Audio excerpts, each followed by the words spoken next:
Do you want to know how to create urgency? Like, especially mortgage loan officers, like how do you create urgency? Especially those who work from a call center, because you're not, you know what I mean? Like you don't have too much leverage in terms of going to visit them or maybe having them come into your office. And typically when you go and make that type of visit, you'll tell people to bring certain things, right? And it's also delicate too, because the market moves and they might be calling in on let's say an offer, and they like the offer, everything sounds gravy, and you tell them exactly what documents you need to lock the loan. But what happens? Of course, something pops up. They forgot about that trip they need to take to Moscow for 9 days, and they don't have no internet access for the next 2.5 months. And then, you know what I mean? Like what is supposed to be just a day turnaround time ends up turning into 2-3 days. And as the time goes on, the market changes and we begin to get frustrated, right? And so I'm going to share with you a hack that I think has not only helped me create urgency, but to this day, it enables the top producers on my floor to create urgency as well as my team. And what I've noticed is that they operate in a different way, where at the end of the sales pitch, for example, or you may have, let's say, an agreement to lock, right? Like, let's say you pitch the deal, the borrower's ready, and they want to lock. Say, you know what, Daniel, let's just go with let's just go with the 4.25. I like that deal. And you know, when the loan officer says, okay, I'm going to go ahead and lock in your loan, or okay, sounds good, I just need these documents and you're all set. The incentive for that person to react with urgency is going to be based on the strength of that excitement, right? The strength of the benefit that they have. And so the question is, well, how do I make someone respond faster? How do I make them, really, really want what I'm delivering? And it's going to get harder in 2018 because the market's starting to go, a little bit sideways. So the savings become smaller, and you can't necessarily, make someone urgently want to save the $25 you're preparing for them in savings. And so the question is, well, how do I get this person to show me some urgency? And this is how. So when you're going over numbers and you're going over the details that you're about to pitch them, I am confident that the absolute best thing that you can possibly do is not give detailed information. As a matter of fact, I blame it on disclosures. I say, you know what, by law, I got to disclose something. But here's the thing. I'm going to help you so that you don't get a bunch of papers that is just very generic, and it's not going to be worst case. You see, I have the ability to show you a snapshot of what you qualify for today. And in order for me to do that, though, I'm just going to ask you a few basic questions, right? And then you start going into, the assessment and the qualification. But when you get down to a point after you do the AUS, after you price it out, after you get the exception or the go ahead from your manager to offer that deal, or after you price it out and you see that's what the rate is, and now you got to move in to go in for the kill, right? But it's delicate because you have to now deliver it in a way where they want it so bad that they're going to have the documents ready. So here's clue number one. Number one is you have an opportunity to really assess your borrower, to see what kind of individual they are.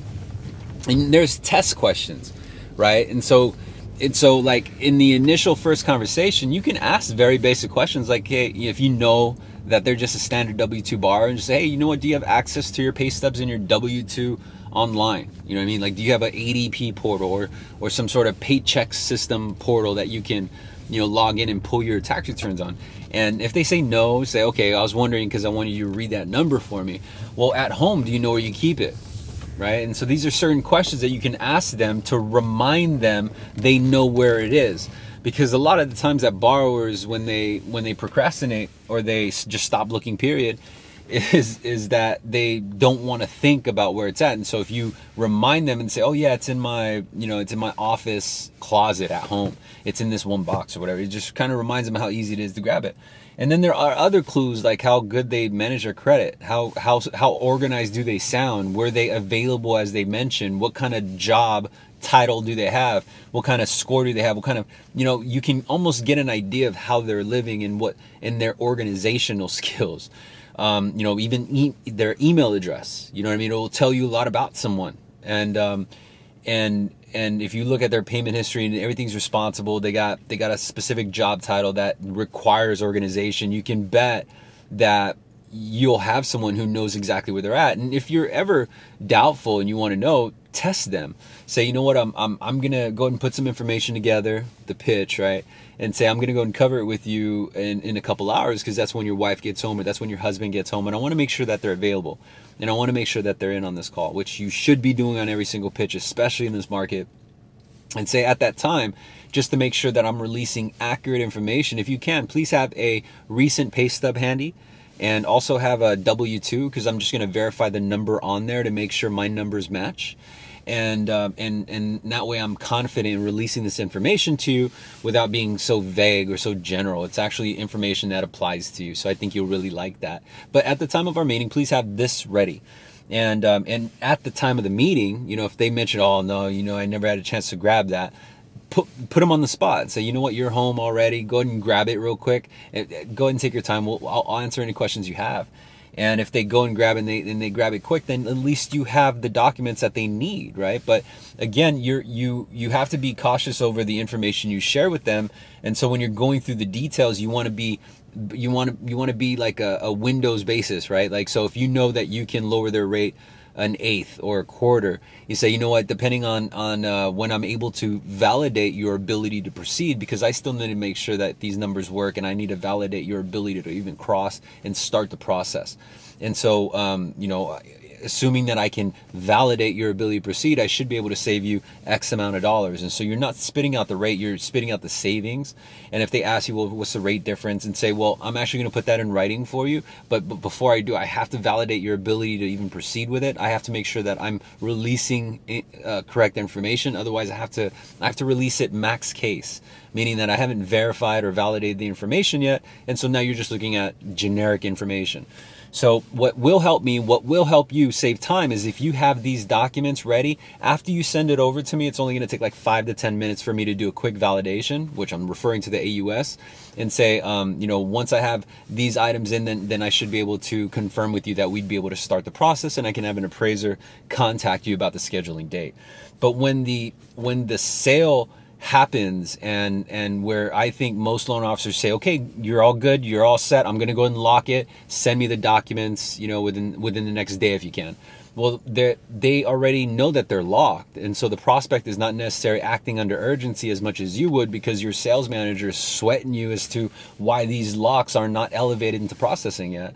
And that in itself is not only strenuous, but it's also aggravating on the mind, right? It's just nonstop, like, oh man, I hope they get it. And then it starts coming through your tone, like, you still didn't give me the documents, and now you're starting to burn a bridge, all because the prospect's expectations were not properly set up.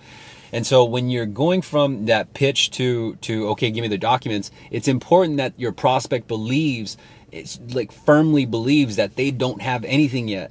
Your prospect should leave the pitch call wanting the results that you explain, and aware that in order to secure those results, that savings, that rate, that lender credit, that payment, in order to secure it, they need to make sure that they can even secure it first.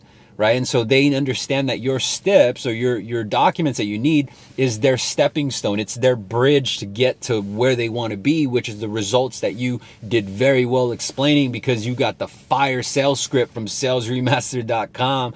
You got it posted on your cubicle, and it's telling you on how to take control of the conversation, what key points to hit, what questions to have ready, and how to get straight to, you know, the gusto, get straight to the bare bones of what's going to make them react, what's going to put urgency. And so at the end of your call and at the end of your pitch, we need to go about it as a give take situation. Earlier in the video, I said, you know, I'll use my disclosures as kind of like the reason why I'm blaming that I need documentation, right?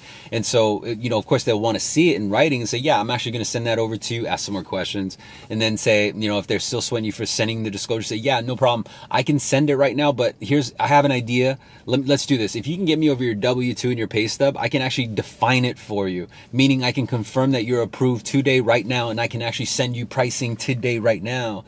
And it's going to require these documents. So if you get them over to me, do you think you'd be able to have them by tomorrow morning? Okay, well, let's do this, and you know, to kind of gauge them. But if they give you an impression that they're not ready to send docs, or like, oh, you know, just tell me what you can do first, and they're sweating you, they're being aggressive, like, well, why can't you just tell me the information? Why can't you just give me a rate? This other lender can give me the rate. That's exactly where you need to jump in. And instead of folding, you need to say, well, I'm not like that other lender. The only information I'd rather put in front of you is information that is worthy of your time. If you're looking for general information, they're like what you would find on a TV commercial or a radio commercial, you can get that. It's very easy to get that. But because we work within the market, I'm not trying to put any smoking mirrors and tell you the absolute best rate. We don't operate that way. As a matter of fact, why homeowners choose to work with us is because we don't operate that way. And so that lender may quote you something, but what is the legitimacy to that? How do they know that you do qualify for that? It's a little bit more complicated, but here's the good news is I'm a direct servicer and I have access to an underwriting system online that can show me whether or not the information applies. Because my license number is on it, I have to make sure it applies. And so I'm going to release it to you. But here's the thing is that it's accurate. And so it's not best case scenario that you're going to find out 4 weeks into the process after you pay for an appraisal. We operate in a different way. We want to make sure that you understand and are able in position to appreciate the type of value that we give to our clients. There's other features, other complementary features that our clients get, but I'll go over that information if it is necessary. Right now, I just want to make sure I'm not wasting any of your time. So if you can get me these documents, that is the tone, right? So that is you're building up the hype. And so now it's a win-win for the prospect. They want it even more because you're making it like, I can give this to you right now, but you just need to make sure you verify that you're approved. Whereas other lenders are quick to say, yeah, let's do it. Yeah, let's do it. And without checking their homework.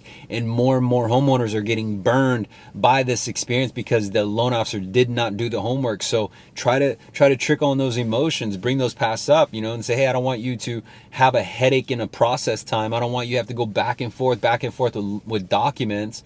If you've ever had an experience like that, which they all have, say we don't operate that way. We dot our I's and cross our T's right up front. And I think you're going to appreciate this. Here, let me show you what it's like. Go ahead and grab these documents. And then you just start assuming and you move forward. That's how you create urgency. You don't give them the answer until they've given you what you need. So that curiosity is really going to dig deep. And let's say they skate, right? Or they just turn flaky and never return their call to you. Well, you already mentioned that the disclosures are going to go out worst case, right? So it's always going to be a little bit higher than what's available because it's a disclosure. And so when the disclosure goes out and they get it, they're not, like, oh, this is the best he can offer. The prospect already knows. Not only that, but it gives you now reason to follow back up. It's like, hey, you know what? I sent those disclosures out. I still haven't heard from you. I'd like to take that worst case disclosure and actually apply it to you so you can actually see what you qualify for. And that might get you back in the circle. But it's important that when you do pitch, you make it seem like they don't have it yet. And I think 99% of the deals that are unable to get their documents in within a timely manner are those that believe they have a lock. They believe that they're approved. And you have to build up that excitement. You have to build up that it's like the height of that want, right? Oh, let's see if you get approved. And you have to act like that too. Like, well, you know what? I'm not even sure we're approved to proceed on this, but what I can do is I can verify it for you. And if I can, then the good news is I can put all the savings in writing, and then you can start going over the list and say, but let's do this first. Let me just make sure you have a bridge across. And once I confirm, which will take me about 10 minutes, it's super easy. We operate very efficiently here.